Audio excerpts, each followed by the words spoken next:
Praise the lord. హల్లెలూయా. ప్రభువునందు ప్రియ దేవుని పిల్లారా, నేటి వాక్య ధ్యానము కొరకు మిమ్మలను ప్రేమతో ఆహ్వానిస్తూ ఉన్నాను. నేటి వాక్య ధ్యానముగా పేతురు రాసిన మొదటి పత్రిక 5వ అధ్యాయము 6వ వచనాన్ని ధ్యానం చేసుకుందాం. దేవుడు తగిన సమయమందు మిమ్మల్ని హెచ్చించినట్లు ఆయన బలిష్టమైన చేతి క్రింద దీన మనస్కులయ్యుండి. ఆమెన్.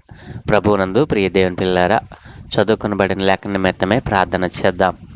మమ్మల్ని మిక్కిలిగా ప్రేమించుచున్న గొప్ప తండ్రి, మీ ఘనమైన ఉన్నతమైన శ్రేష్టమైన నామానికి వేలాది కోట్లాది స్తోత్రాలనైనా ఏ మంచి లేని మా జీవితంలో మరొక నూతన ఉదయాన్ని అనుగ్రహించారు. దేవా, ఈ ఉదయమున మీరు మాకు ఇచ్చిన ఈ లేఖన భాగాన్ని మా కొరకు దీవించండి.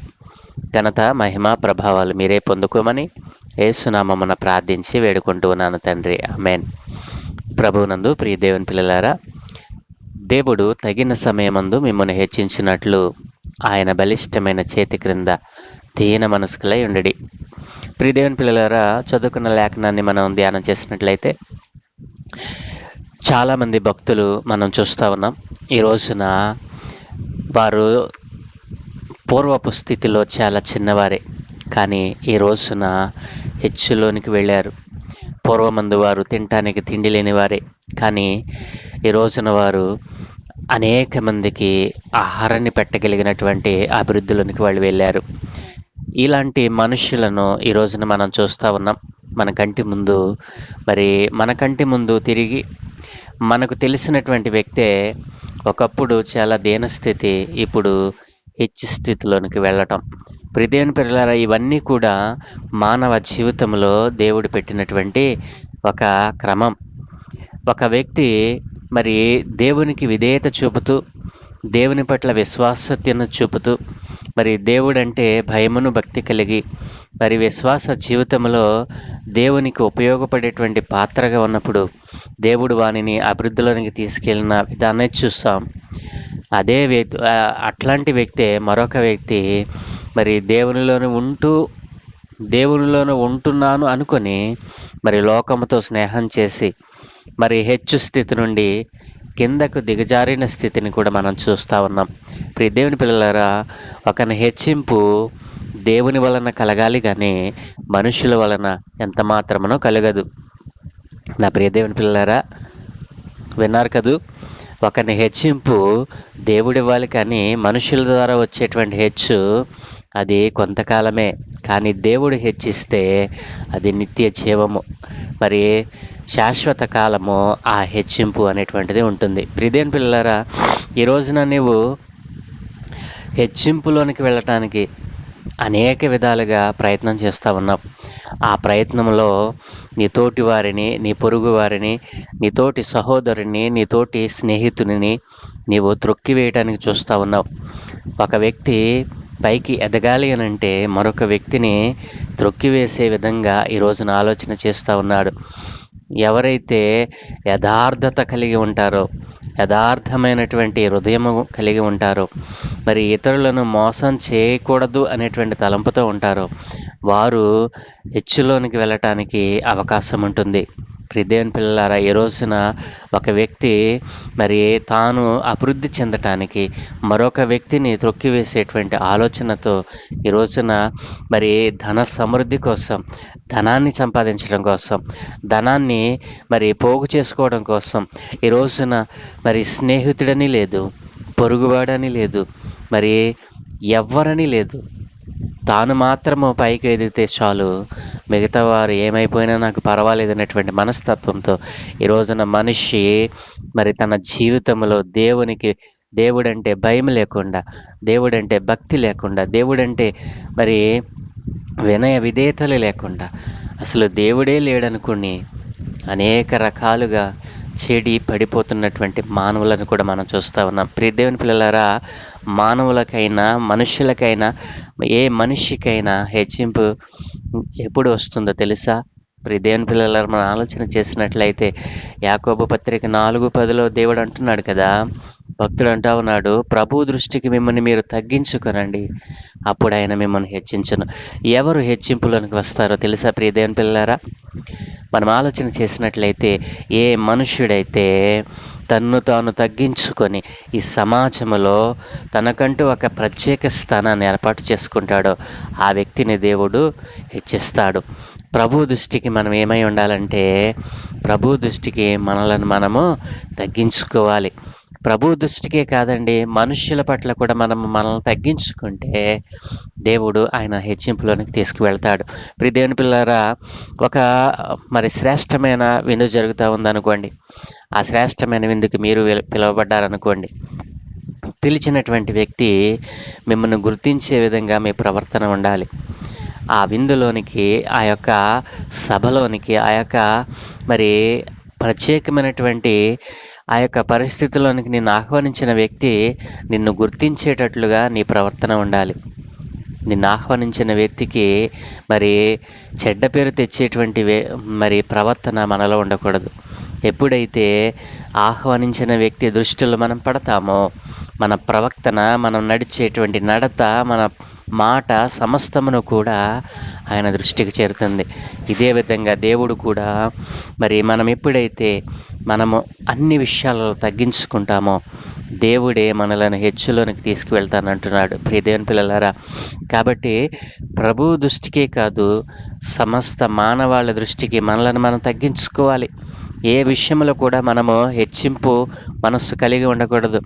దేవుడు అన్నాడు కదా, మత్తయి సువార్త 23వ అధ్యాయం 12వ వచనంలో, తన్ను తాను హెచ్చించుకునేవాడు తగ్గింపబడతాడు, తన్ను తాను తగ్గించుకునేవాడు హెచ్చింపబడతాడు. దేవుని పిల్లలారా, సర్వశక్తి కలిగిన దేవుడు చెప్పిన మాట ఎంతో శ్రేష్టము. కాబట్టి ఎవరైతే తన్ను తాను తగ్గించుకుంటాడో ఆ వ్యక్తిని దేవుడు హెచ్చింపులోనికి తీసుకువెళ్తాడు.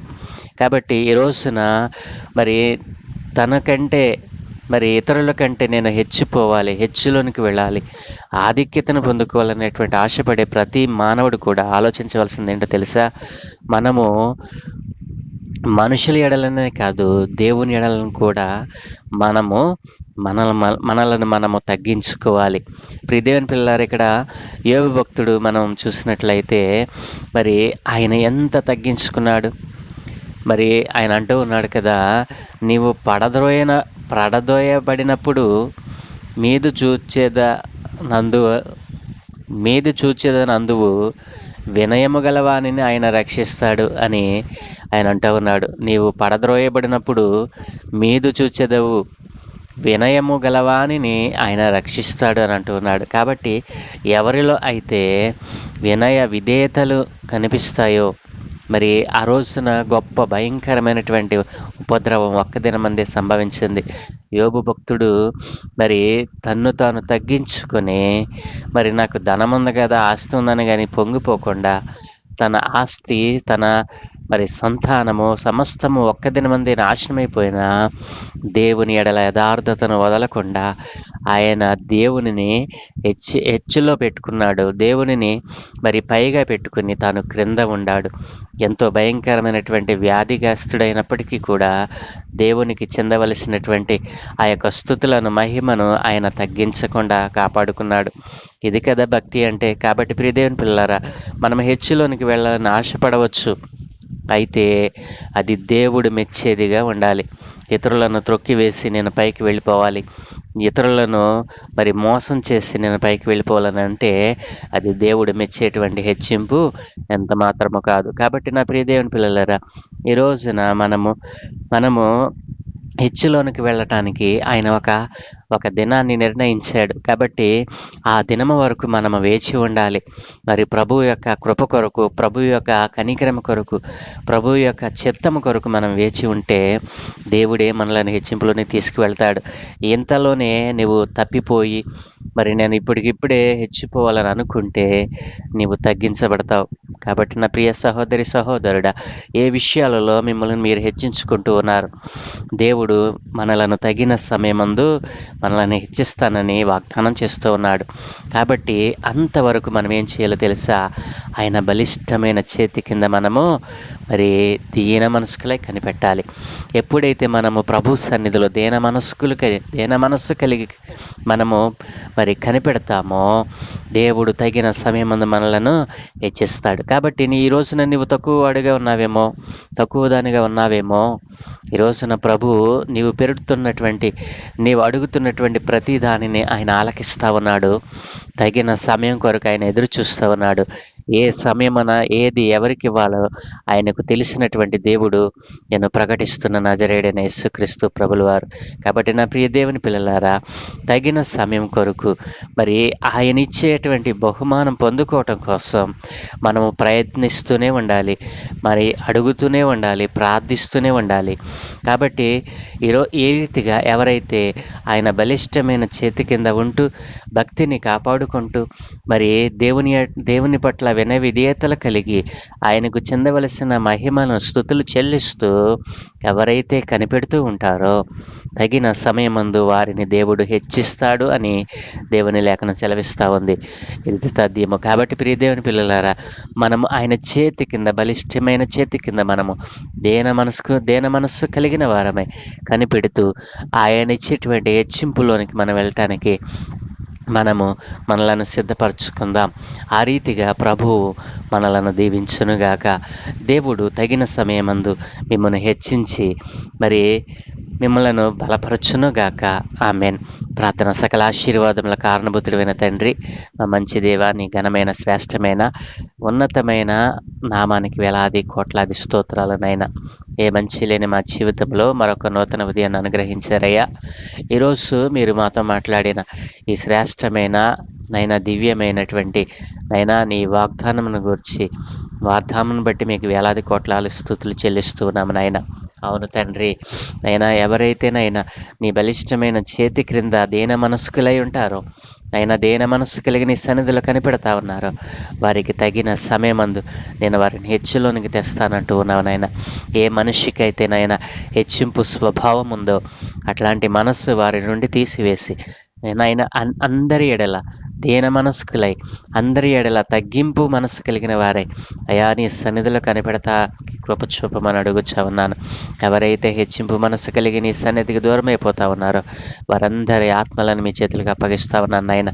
ఈరోజు నీ అందరైతే నీ సన్నిధిలో దీన మనస్సు కలిగి నీ సన్నిధిలో కనిపెడతా ఉన్నారో అయా వారికి కావలసినటువంటి ఆధిక్యతను, ఆ హెచ్చింపును మీరే వారికి అనుగ్రహించమని, అన్ని విషయాలలో మీరే మహిమ పొందుకోమని అయా మేము చేయవలసినటువంటి ప్రతి పనిలో అయా మీ కృప, మీ కనికరము తోడుగా ఉంచండి. అయా మీ సన్నిధి మాకు తోడుగా ఉంచినట్లయితే మేము వేసే ప్రతి అడుగులోనైనా మేము విజయము పొందుకోగలం. కాబట్టి ఈ రోజున నీ సన్నిధిని అనుభవించకుండా నీవిచ్చేటువంటి ఆ బహుమానాలను పొందుకొనకుండా ఈ రోజున తమను తాము నాశన కోపంలోనికి మరి వేసుకుంటున్నటువంటి నా ప్రియ తమ్ముళ్ళు చెల్లెలను మీ చేతులకు అప్పగిస్తా ఉన్నాను. ఇదిగోనైనా తగిన సమయమందు నీవు హెచ్చిస్తావని వారు గుర్తిరిగి ఈ రోజే ప్రభు నీ సన్నిధిలో వారు కనిపెట్టడానికి, దీన మనస్సు కలిగి నీ సన్నిధిలో గోజాడటానికి వారికి సహాయం దయచేయమని ఆ రీతిగా ప్రార్థిస్తున్న నా ప్రియ సహోదరులందరినీ కూడా మీరు ఆశీర్వదించమని, ప్రతిరోజునైనా ఈ రీతిగా దేవుని వాక్యాన్ని వింటూ తమ కుటుంబంలో మరి వెలుగుతో నింపుకుంటున్నటువంటి ప్రతి కుటుంబాన్ని ఆశీర్వదించమని, ఈ రోజున డైలీ బ్రెడ్ యూట్యూబ్ ఛానల్ ద్వారా ఇదిగో నీ పిల్లలు వింటున్నటువంటి ఈ మాటలు వారు వినుటే కాదు, వారు ఆచరించుటే కాదు, వీటిని అనేక మందికి పరిచయం చేసేవారిగా వారిని మార్చమని, అన్ని విషయాలలో నీవే మహిమ పొందుకోమని యేసు నామమున ప్రార్థించి వేడుకుంటూ ఉన్నాను తండ్రి. Amen, amen, amen.